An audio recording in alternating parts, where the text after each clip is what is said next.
વિજ્ઞાનથી વિભૂતિ યોગ સુધીની વાતમાં મારે વસંતની વાત કરવાની છે. વસંત ઋતુ અત્યારે ચાલે છે, તેથી કે પૃથ્વીની ધરી 23.5 ઝુકાવી.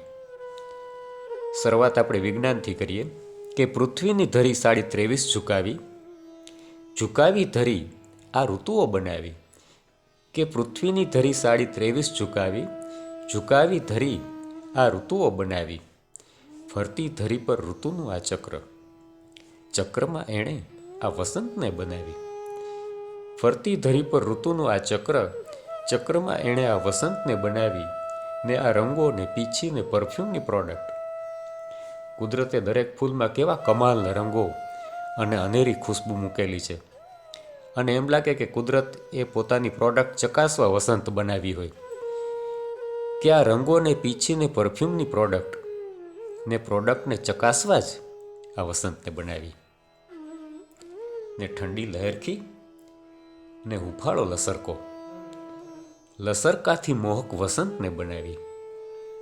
ને પાંદડું ખરે જો એ જ ઈચ્છે, એની ઈચ્છા વગર પાંદડું ખરતું નથી, પણ એની જે ઈચ્છા આવે છે ત્યારે વસંત આવે છે, અને ત્યારે પાનખરાઈ આવે છે. એટલે પહેલાં પાનખર આવે છે, પછી વસંત આવે છે.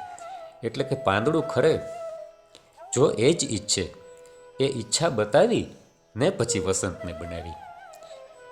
ને છેલ્લે વિભૂતિ યોગ કે ગીતામાં કહી દીધું કે ઋતુમાં વસંત હું. ગીતામાં કહી દીધું કે ઋતુમાં વસંત હું. વસંત થઈ મહેકવા આ વસંતને બનાવી. વસંત થઈ મહેકવા આ વસંતને બનાવી. પૃથ્વીની ધરી 23.5 ઝુકાવી, ઝુકાવી ધરી આ ઋતુઓ બનાવી. ફરતી ધરી પર ઋતુનું આ ચક્ર, ચક્રમાં એણે આ વસંતને બનાવી.